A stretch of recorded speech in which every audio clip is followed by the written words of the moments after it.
Hey, what's up, Dragon Brood? Today we're going to be taking a look at some Super Friends. And we did a version of this before, maybe about, I don't know, maybe 8 or 10 weeks ago. This has been a really long ass season, so I don't even remember. But it's been a while and things have changed, and there's some ideas to play this deck a bit differently than we played it last time. And the metagame shifted, so that's kind of made it to where some other choices might actually be more viable than they were then. Though last time the deck was pretty good, so let's see if this new version still runs as well as the last one.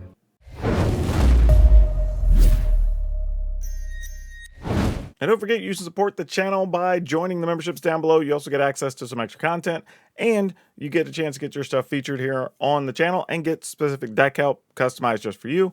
And if you're going to be picking up any supplies, don't forget to check out shop.ultrapro.com/PowrDragn and use promo code PowrDragn because you'll save 5%. Okay, now let's finish taking a look at this list because there's a lot to cover here. And for some transparency, there was somebody I got some ideas from this list on from Aetherhub, but when I went to refresh the page, it 404'd, and I don't know if they deleted it, so I don't know where it went. So if you see this, hey, thank you for an idea or two here. All right, so Gallic Readers, Prosperous Innkeeper. We're playing 4 of each, and this is going to be the mana that helps us get to our other cards. However, in this list, Gallic Reader is going to have a good chance to be like a 5, 6, 7 power pretty quickly, so we may end up just beating down with it, but we'll see. I have a feeling we're going to want the treasure more often than not. Then we have Skyclave Apparition because we got to be able to remove some stuff. Wedding Announcement, we're seeing this a lot. We all know how this works. Broker's Ascendancy, we're only going to be playing 3 in this list, though it is an interesting part, and I would say almost the main reason for us to want to try to build this. I still think having 4 of them is a little tough because you can get in too many situations where they've swept the board or dealt with the creatures, and this becomes a bad top deck, or it's just an ugly card just sitting there doing nothing sometimes. But when it hits, it's going to be very, very strong. We have 3 Wandering Emperor just rounding out some of our removal, but it does make tokens and other things that can get bigger, which if you do have that out with the Broker's Ascendancy, you can basically -1 for a creature and then put a +1 back on it every turn and just keep parity while building up your board, which is pretty sweet. All the while, your creatures you're making are actually getting bigger. Then we have Vesco's Chariot because copying stuff is neat, and it gives us something to do post-sweeper. Even against aggro decks, it lets you throw up a couple of quick blockers. We're trying out 1 Teferi who slows the sunset, a little bit of life gain, and can dig a bit deeper, and his ultimate's actually pretty sweet, so we'll see if we hit it. Then we've got 2 Elspeth Resplendent. Now, the biggest thing we like about Elspeth is being able to give something +1 and flying and kind of come over the top because we don't have a lot of that in the list.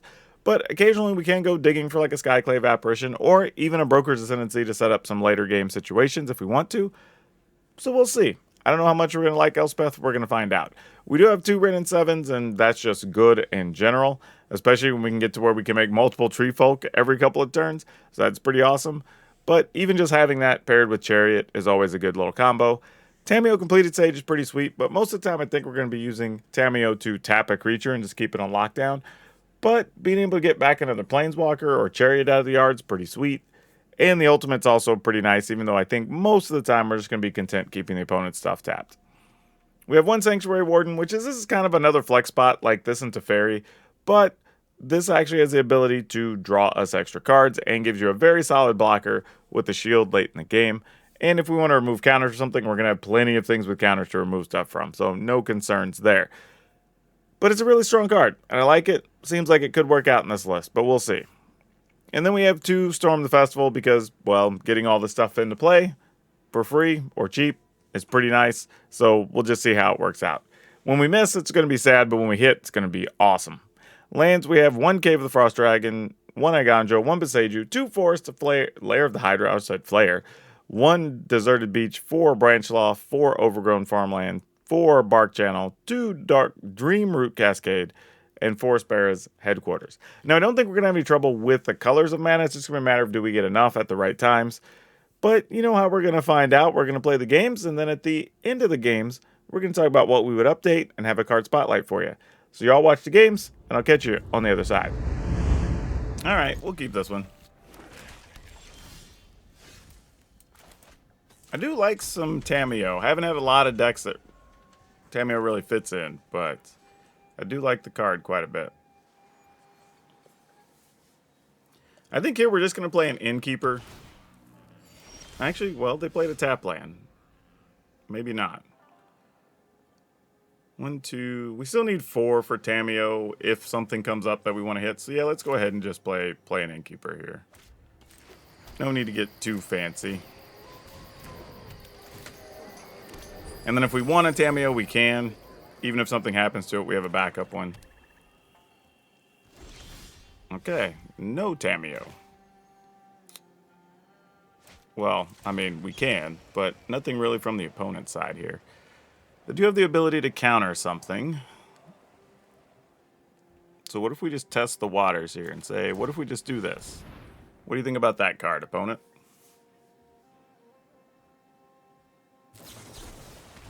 Okay. Would much prefer that than the other options to get negated, so that seems okay. Even over the Chariot. I actually don't mind that.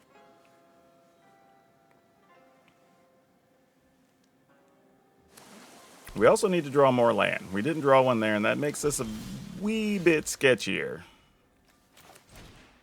We're just going to play this. See if maybe this leads to the opponent tapping out or some such. To try to kill our stuff, or close to it, so we can resolve one of these other cards. Siphon Insight, sure, you get some things.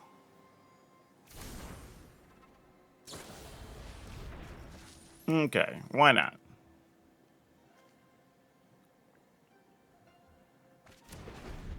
Alright, what are we doing here?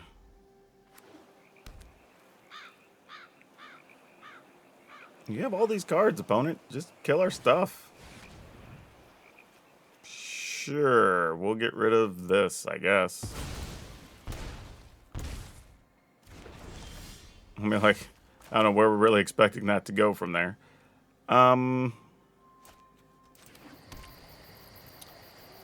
Do we tokens? Yeah, let's go ahead.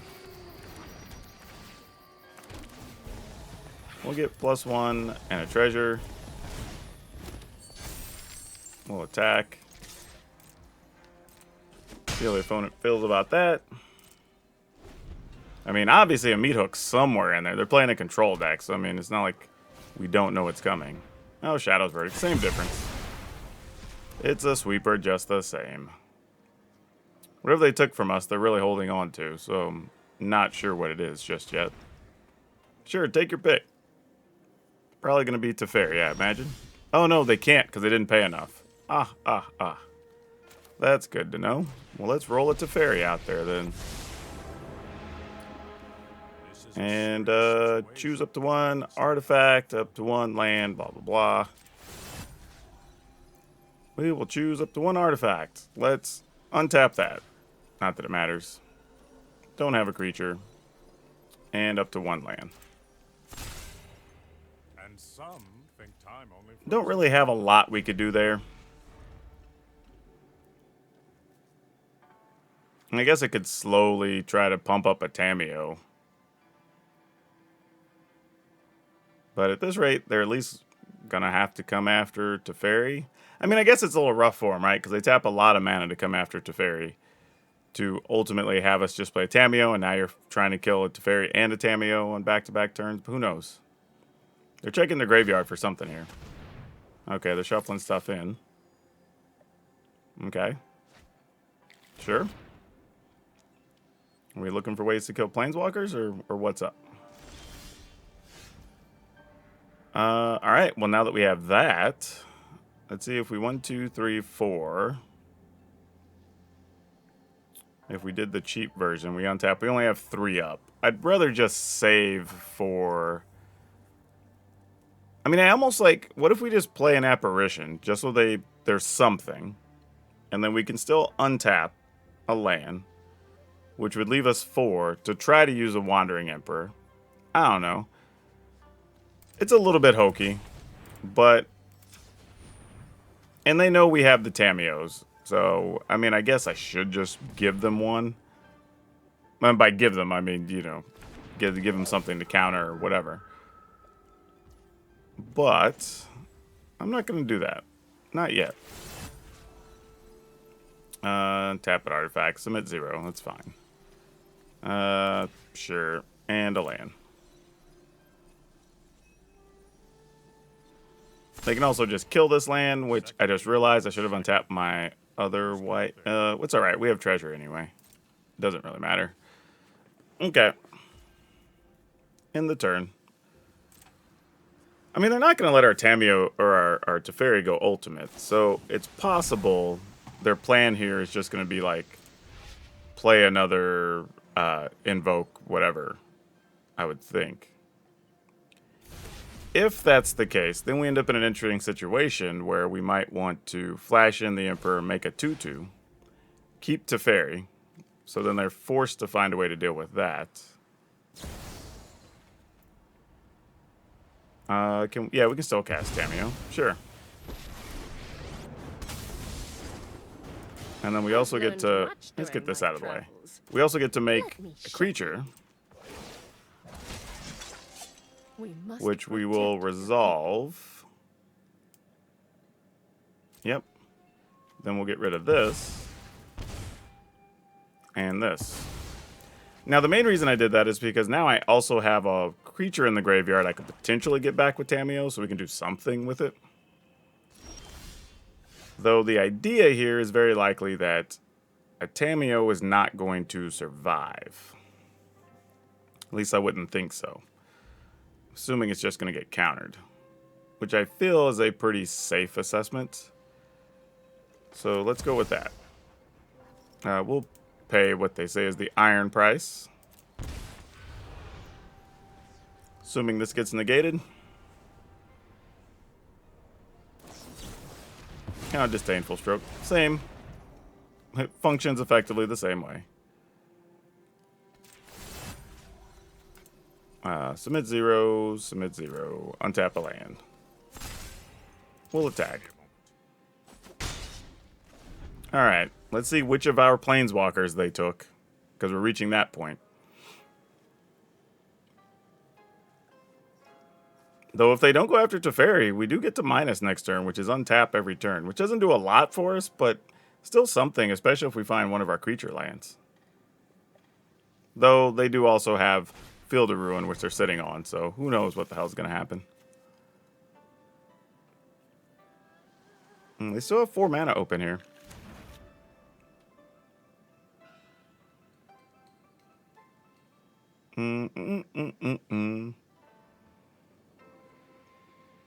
What are we doing, opponent? What are we doing?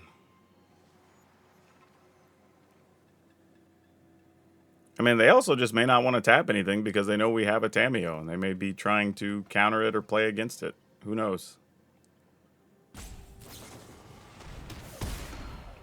All right. I mean, they did what they could. That's a real play. Just making sure you don't get blasted by Teferi. But it is a little peculiar that they left 2 mana open instead of trying to take more off of it, which kind of says something, you know? So, what if we tapped 3? Nope. And then we untapped. It's only going to leave us 3. I'm trying to think of a way we could possibly activate Chariot and try to do something here. I don't know if there is a real play, because I don't feel like there's going to be many things we can get rid of with an Apparition, especially if they're not playing like Meat Hooks or anything.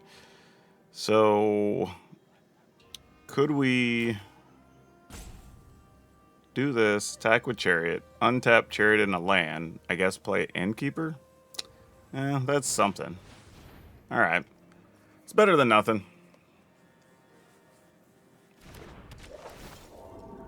I mean, if they got something to kill this, they got something to kill it. So be it.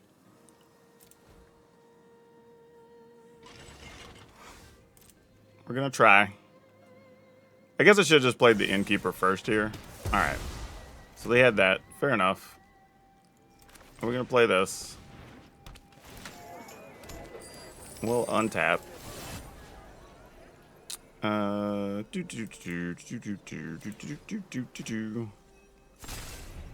Alright. Fairy's back to 7. They also now just know our whole hand. So if they've got something in hand they want to play, now's the time. Yep, there's the Meat Hook, which I assumed we were going to see sooner or later. So no surprise there.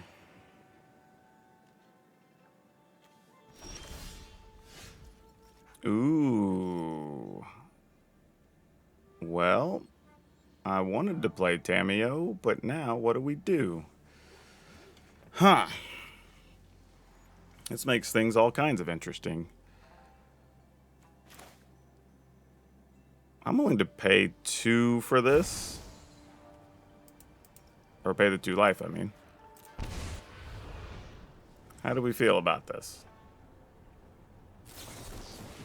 Okay, had a negate, sure. Then we play this, and we untap. Or actually, do we just minus? Untap all permanents you control during each opponent's untap step. You draw a card during each opponent's draw step. I mean, do we just go for it here and try to have card advantage? I guess so. F it. Let's do it. This spell is nothing. I mean, we might as well do something, right?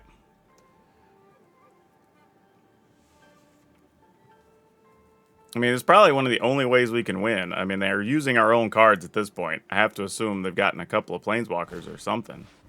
Oh, Storm the Festival. That's pretty good for them, right? Assuming you got, like, Loths or something at least as finishers. No, they didn't have anything and they lose. Okay, let's keep it. This is like the slower package for the deck, but let's see if we can make this work. I'd be very curious. I don't know if we can, but you know what? Let's give it a go.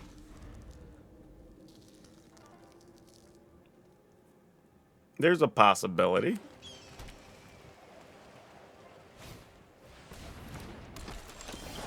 Alright, well, these apparitions are definitely going to have work to do. That is for certain. Alright, we're not casting anything here, obviously, so they kind of get to go ham, do whatever ridiculous thing they want to do. Now, the good news here is, like I said, we do have Apparition, we have Wandering. We literally have, like, the removal package here. So it's just, what do they do in between us getting to cast these? I also do want to pay some attention to the fact that we might want to remove, like, a Hallowed Haunting or something, because that might come up. So don't want to take that for granted. Get rid of that. I mean, we're still going to take some damage here, but it's a lot less. We might just be playing a land and passing next turn. Well, I don't know. Depending on... Oh, okay, we probably are just going to kill that. We're probably not even going to pass. But I was thinking maybe, depending on how things went, a Chariot could be the next thing we play there. But doesn't look like Chariot's going to be good enough. That's not bad, though. Okay, now this makes Chariot kind of interesting because then we get a Wrenn and 7 afterwards, and that's actually pretty damn sweet. So, do we go with that now? Because that's actually pretty nice. So yeah, let's test the waters here.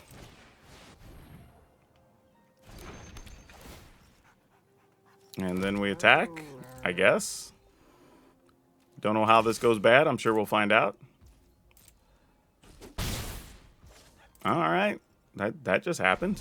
Sure. Okay. Let's see how many runes you have, opponents. That's probably what'll make the difference here. Now, our plans do get changed if they play something like Hallowed Haunting here.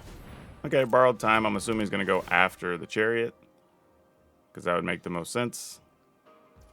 Yep, alright, fair enough. Not too mad at that.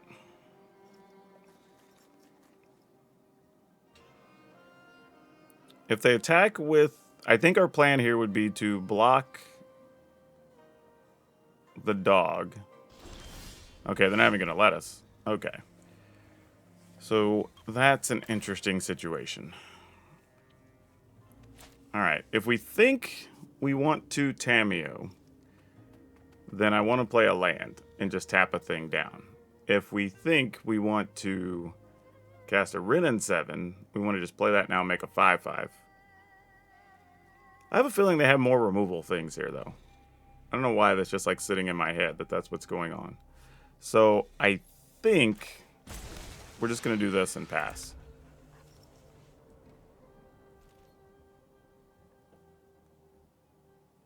I may have done that fast enough as well that it looks like we just played a land and didn't have anything. But we'll see. Rune Forge. Okay, that's gonna be annoying. All right. So now we're probably gonna have to try to get rid of Portrait of Machiko with the Wandering Emperor, and then figure out a plan from there. There's their red mana. All right, let's see if they have a protective spell or not. Hopefully the answer is not.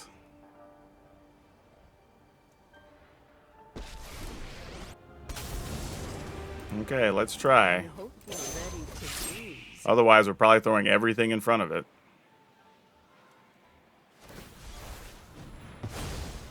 Okay, that's actually okay, I suppose, because they waste the first trigger here, which is alright. Okay, so now we have more options. This puts us in an interesting world, right? Because we can also get rid of one of their enchantments with the Apparition. So we can Apparition to get back the Chariot, which sets up the Ren and 7 next turn. And we'll have enough life and enough blockers, I'm not going to be that worried about it. So let's play this first, and then we're going to get maximum amount of life here, I think is what we want to do. I'm going to go ahead and put this on green.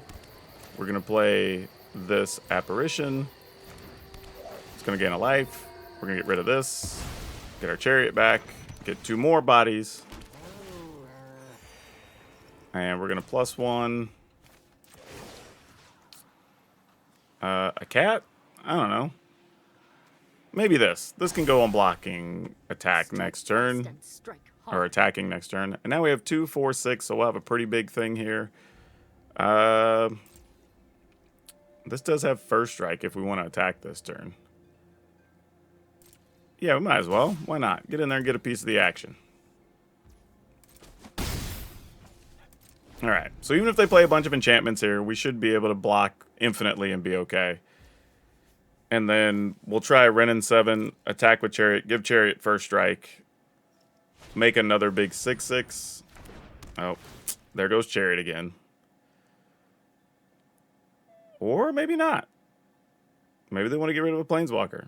I really hope they get rid of a Planeswalker, because the Chariot would be way cooler for us to have. Nope, they're going to get rid of it. Fair enough. I guess it doesn't matter all that much, though, really.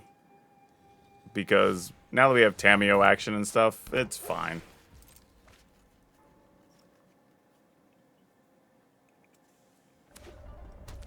Sure. I mean, I'll just triple block with cats. Like, there's really no reason for me not to block there. Yeah, at some point, we're just going to start making big bodies here, I think is going to be our game plan. Tapping a thing down doesn't really matter on their side right now. They've got 2 3s and such. Alright. Plus our life total is starting to go the other direction, regardless. So none of this really matters. Make a big body. Yep. That's it. Ooh, this one... I don't think we can keep. Really wanted to, but I don't think we could have. Here, this is what's actually kind of interesting, because we could get a Teferi down, but I don't know if Teferi does enough. So I'm going to take this, and I'm going to actually put Teferi back. And then I'm going to see if we can work into some combination of something using Broker's Ascendancy that gets us where we want to go. Not too sure, but we're going to find out. Maybe a Tamiyo would be pretty sweet. To play Tamiyo and then play the Broker's Ascendancy would be kind of a cool back-to-back turn. But let's find out. That's not cool for us.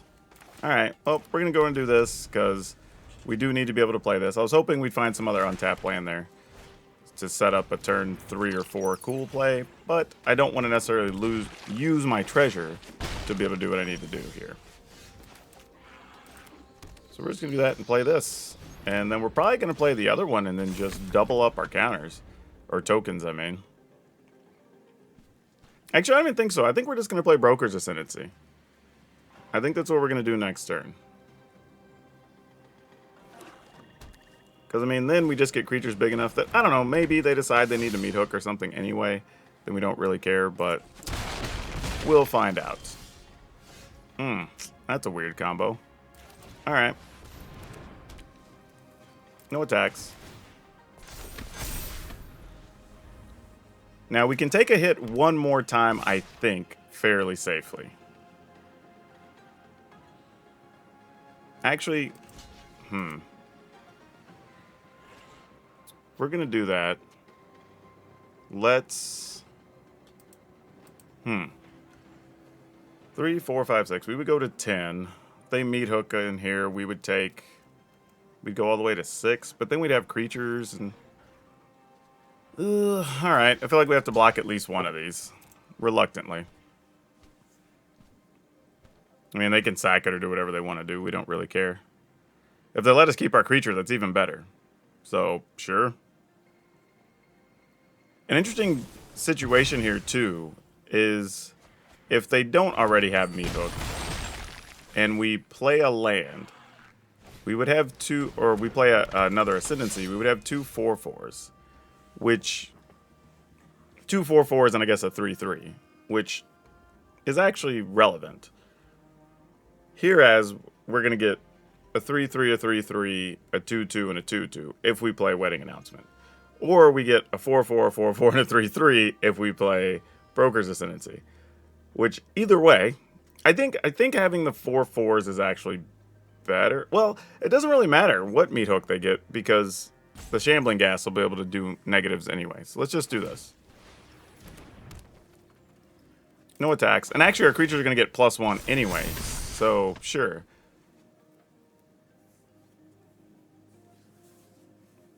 So yeah, if they got it, they got it. We just start over rebuilding creatures or whatever, and that's okay too. Alright. So they're not going to do it. They're just going to try to get in with Underdog here. This is interesting. And another Underdog just coming into play the hard way.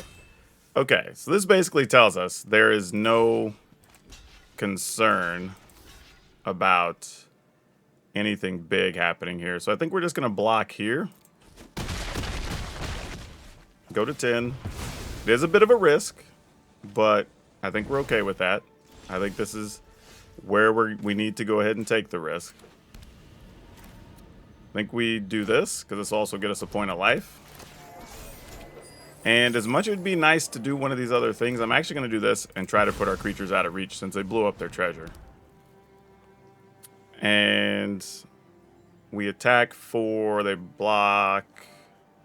Yeah, we're going to attack with these. Actually, no, because you have that. That's silly. Let's attack with these, because all of our creatures are about to get a bunch of counters anyway. Now, we won't get a token here. We are going to get a card, because I attacked with 2 things and not 1. And that could matter, but we'll find out. Because I did eliminate the extra point of life we were planning on getting, but now, even if they get an Invoke Despair, it doesn't really matter. Yeah, that's plenty good. My children drench their hands in the blood of my enemies. I will get what I want. Sounds like a plan. Sure, we start blocking some things. I mean, I guess it's possible they get the treasure. Well, no, because even then, we'll be bigger than any meat hooks are going to happen, so whatever. We can also just outright attack Loth here with no real penalty, I don't think. Our subservience will be rewarded. Actually, do we just attack the opponent? They block 6, 6, take 5, 10, 14. Yeah, they have to play something else here. Deadly Dispute was not the thing for you to play here. Yeah, unless they have something for 1, they're just dead. Oh, okay, for 2, maybe. I guess we have to respect that. Alright. So, knowing what it is, we should just attack the opponent outright here, but we are at 9, and there are some ways we could die with them having, like, whatevers. Okay. What is the thing to do here? Because just getting a card's not going to matter enough here. So, man, opponent's drawn a lot of cards. This is where we either got to risk it for the biscuit, or we put them to the test to have the card. Here's the thing, though. If we attack, I think we just attack. There's really no big loss here. Because even if they kill a creature to not die, they're not going to be able to attack us for lethal anyway. We're at 9. Like, really. Well, I mean, we probably could have played the Ren and 7 first to gain another point of life, because that kind of matters. But that would be about it.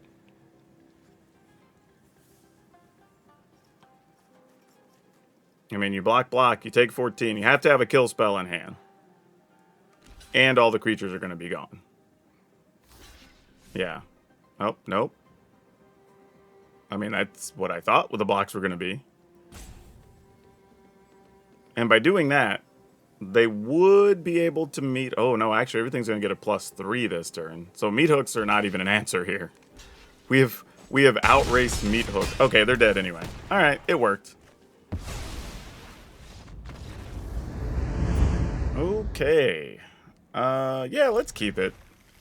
A little bit sketchy if we don't find land, because we're going to be relying on this treasure pretty heavily. But we'll see. We'll see. If we do get a land, hopefully it's something... Well, I mean, if we get a land, we at least get to play that. Okay. So that makes things a little bit easier here. We can also contemplate using a Tamiyo if we feel we need to, or other things. So this is okay. Don't hate it too much.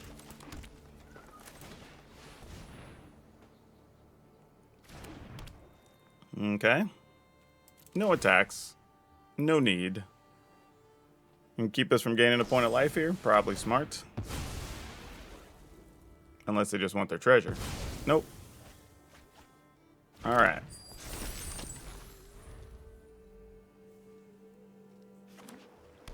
And what do we got going on here?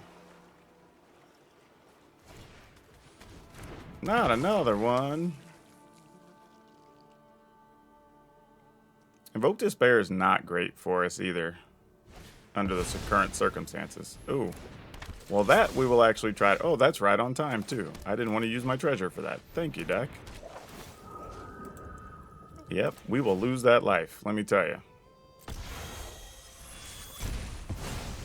Totally worth. Yeah, next, no attacks in the turn. Make another 2/2. Well, 1/1. Hopefully survive to be a 2/2. We'll find out the hard way.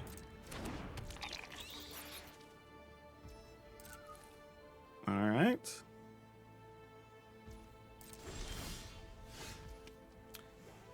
So, how close are we to an Invoke Despair? I think we just pass. I don't think we do anything here. We'll wait. We'll have access to a Wandering Emperor. And then I think we can actually start attacking more efficiently. Alright, they're going to do some digging. I'm assuming for a board sweeper of some kind. Would be the assumption. Nope, they're just going to getting some pests here. Thought maybe they'd get something to exile or whatever, but we'll see. They're working on some type of plan.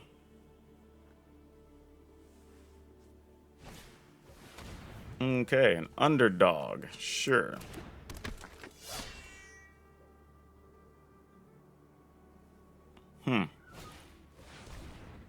Inscription. So we have to discard 2 cards. I will discard... This is actually kind of an interesting one, right? We know the Innkeeper is probably going to be one, but I'm debating what the other one's going to be, actually. Because this is not so cut and dry, because we can use this to just get rid of an underdog. We could also just, yeah.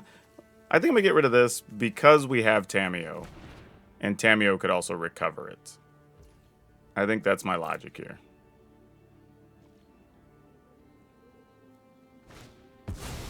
High Twitch? Sure. Alright, let's go ahead and flash this in. We're going to plus this little duder here, I think. Remember nice. Don't hate that. Let's go ahead and we'll just pay the full price.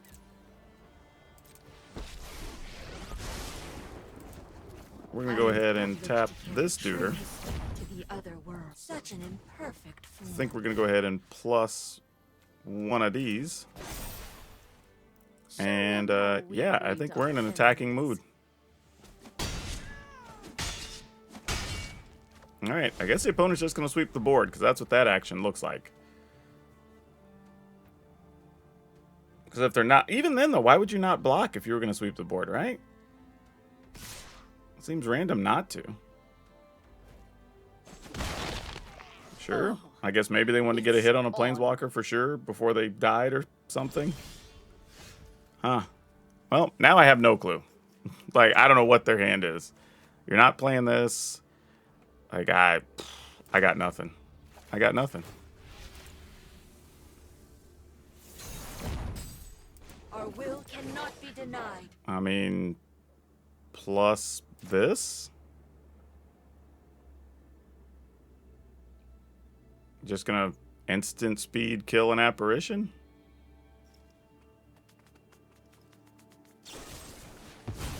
Okay, that's not nearly the scariest thing that could happen there. Still have 4 mana though, so we gotta respect it. Another Deadly Dispute. Alright. Sure. They're only at 9, so they kind of got to do something here. Alright, they're dead. Okay, this seems like a pretty solid hand, so let's keep this. Dun, dun, dun, dun, dun, dun, dun, dun, dun, dun. What are we gonna go with? This is always kind of tough when you get these starting. I think it's Gala Greeters into Wedding Announcement, maybe. Sort of feels like it depends on what the opponent does, though, right? Problem is, they slow rolled that, leaving some mana up, so I think my plan is actually just going to be an Innkeeper here. So if they bounce it, we at least still get something, whereas if we play the Gala Greeters and they bounce it, we don't get anything. This at least gives us a little bit of something. Or our opponent could just decide to not let us do anything. I don't know why they're stuck with 1 blue mana. And us casting a creature. As far as I know, there's no real interaction there at instant speed. So they might have actually been AFK here. If so, this is very sad at turn 1 of the game. But y'all know what happens when there's a rope. We might have to play some slow jams. Because that's just, we hadn't had a chance to play slow jams in about a week. So 2 weeks, actually. Oh, looks like slow jam time. Man, I wish it would have happened last night when I came back from the convention and still had my sexy slow jam voice. But now I'm just back to normal, so you know. You just get to enjoy these soothing tones. I think the opponent's going to rope again, unfortunately. But we'll see. We'll see. Yeah, alright. Well, for those of you that missed Command Fest, it was a lot of fun. It was good to meet a lot of you that came out. It was great. Signed a lot of playmats, which was interesting. I didn't think that many people watched or followed my stuff or listened to my podcast, so that was cool. Also, if you haven't checked out my podcast, it's called Color of Magic. You can download it pretty much everywhere you download any of your other podcasts. But looks like we have the unfortunate real rope from the opponent. I don't think this is a salt rope. This is just the opponent not being here. So we're going to go ahead and fast forward this to the end of this one, and we're going to get into the next game. All right, let's keep it. That feels like a reasonable start, as long as we can draw something afterwards. This won't be too bad, right? All right, well, good thing we have at least an apparition here, because that's going to be important. And we did get the Beseju. As much as I don't want to give them mana, it's actually probably reasonable here. All right, what are we dealing with first? Oh, so they didn't have any of their big cards here. Neat. That's good to know. Yeah, no blocks. I actually don't mind this scenario. Ooh, that's pretty good too, but let's not get ahead of ourselves. I'm going to go ahead and put that there. We would have to use a treasure for this, but I think it's worth it.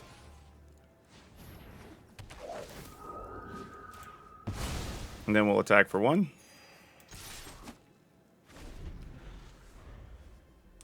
Now, if they did find, I was going to say a Jukai Naturalist, we'd be able to do something about that. Put this in tapped. We will... I would attack and give them a 1/1 back here, actually. If they wanted to trade for that, I'm down.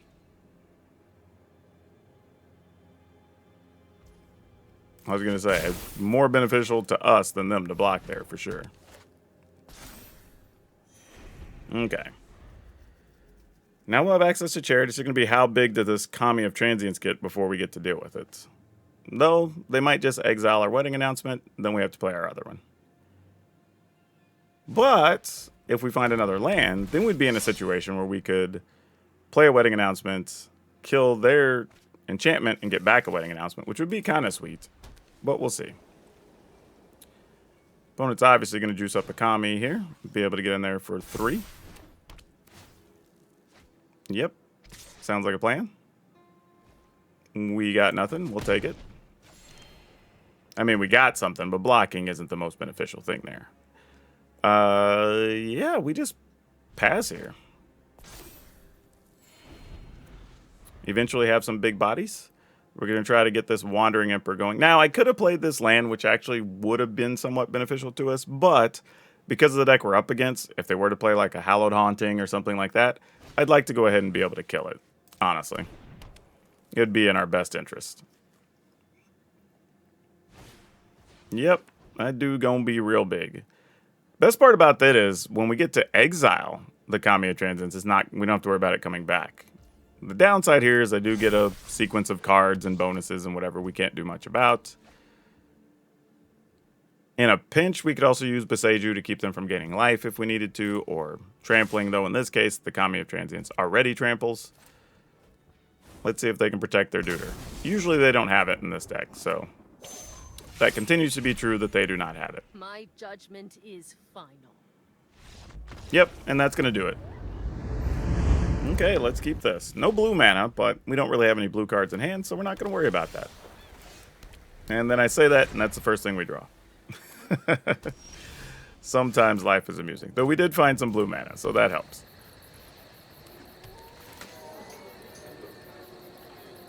I'm wondering, depending on what they do here, we may or may not want to try to go for a Broker's Ascendancy. Let's see what they play. Oh, they also have a Broker's Ascendancy. Well, isn't that cute? Well, let's get Broker's Advantage first, I guess. If you want to call it that.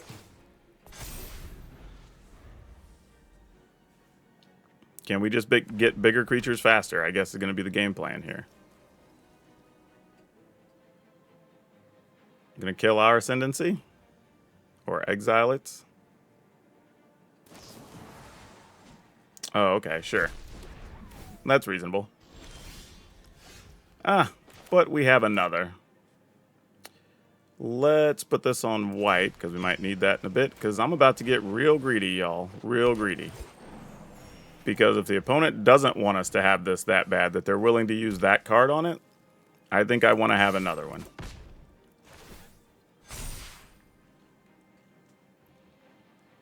Now, if you got a sweeper, you got to use it. And then we're going to start following with these bad boys. So what you got for us? Nothing. Well, that sounds like you've got some type of removal card. Probably a Wandering Emperor. But if so, do we really care? I don't think so. I think we just let you play yours. Yep. Sounds like a plan. I hope you're ready to lose. Sure, sounds great. We're going to go ahead and get rid of their Ascendancy that they thought they were going to have. And we're going to continue to get advantage here.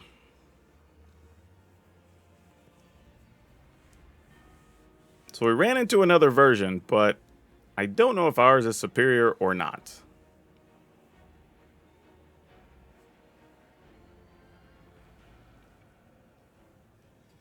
All right. What are we gonna do here? The other thing too is they might just be playing a lot of counters and have been in a situation where the counters haven't been good enough. They also might also have another Wandering Emperor. I mean, that's a real possibility too.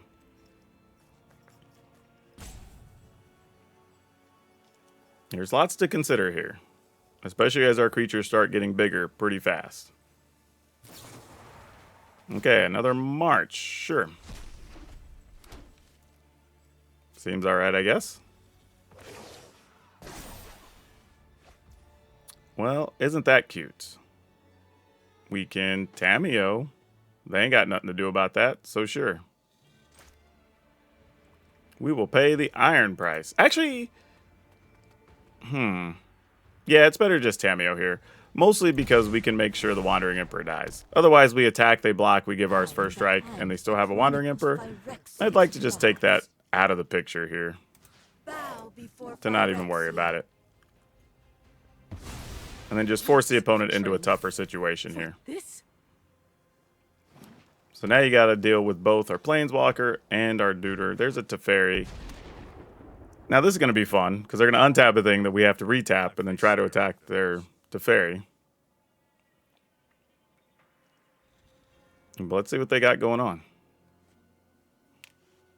Because currently, we don't really need to play anything. So if they have counters, we're kind of just playing at our leisure at this point. A weird thing here, though, is because the Wandering Emperor has Flash, we're kind of incentivized to play it on our turn to get a counter, but at the same time, we kind of don't want to play it on turn so we can have strategic advantage. Sure. Cannot change the future. That was kind of a weird play from the opponent, if you think about it. Actually, now we're incentivized to play it because we can just get rid of that. So, interestingly enough, we can tap that. And then we can just attack into Teferi. And then we can also just Only a matter of time. off this Duder so we don't have to worry about it.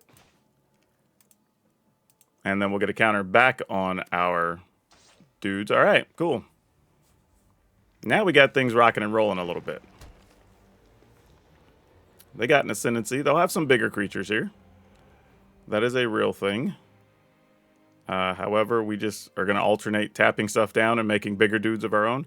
I don't even know if we just keep this to cycle, honestly. No, we want it in play because there's a chance we draw a festival or something next turn. And we want to be able to cast that. So let's go ahead and tap a dude. Because now we're just doing big enough hits that it's worth it to just go in on it. And we're going to be able to make 2 creatures and get pluses and get life. Yep. And if our Wandering Emperor dies, we don't really care here because, well, we're just going to make more dudes. Because we have another Wandering Emperor. I guess we could have held on to that Spars. Oh, well. Sometimes you just don't know till you know. Yeah, they're giving up here. Good deal. So that actually ended up working out pretty well. And I had a really good time with this list. So that was actually pretty cool. And all the cards came into play and got to do what we wanted. So it's actually pretty... Actually, I don't think we drew the Sanctuary Warden. I think that's the only thing that didn't come up in any of my games. But that's actually pretty cool. Everything we got really worked. We had some ultimate wins with Planeswalker Ultimate. So that's pretty sweet.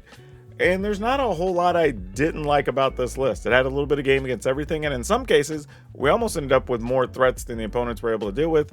And since we've seen a lot of decks start transitioning over to playing counters and such, well, once we started getting our actual Planeswalker downs and had reusable abilities, that was kind of a bad time for them. Now, as far as cards we will replace, I think if we come back and looking at those flex slots, whether we're talking about Teferi or the Sanctuary Warden, I think it's possible we could try at least one of those as being a Luxior. Now, I know people were big on Luxior doing a big thing for Planeswalkers when the set first came out, and that really never materialized because it wasn't that great. But we're playing in a deck that we're putting counters on everything, so if you're able to put it on a creature in this deck, it's going to be like doubling the number of +1/+1 counters on it effectively. So you could have some really huge creatures that are just hard for your opponent to deal with. And then in a pinch, if they do sweep the board, they'll start attacking with a 4 or 5 power Planeswalker. So I think this could be a list to try it if there was ever going to be one. Now for today's card spotlight, we're going to talk about Tamiyo Field Researcher. There's not a lot to really discuss here other than a Tamiyo just having some cool abilities to let your creatures draw cards for you and keep 2 creatures locked down, which is pretty neat. The reality though, this card still carries like a $6 to $7 price tag, even though you don't really see it anywhere. It's not really played much in Modern for at all, and you know, maybe rarely in, or I was gonna say Explorer, but Pioneer in Paper. And honestly, I don't even remember the last time I saw it at a Commander table. So this is a case of kind of a card can still be worth something, almost from outside influences, right? It's a set that's older, it's mythic, and people really like Tamiyo, and there was a resurgence in Tamiyo interest because of the the completed Sage version that we were playing today. So sometimes outside forces can affect the prices even more than the card actually being playable. Now, if you like today's deck list and you had some fun with it, I'm going to go ahead and link another 3-color deck, because if you like these shenanigans, you'll probably like those. So that's all I have for you for now. We'll see you next time.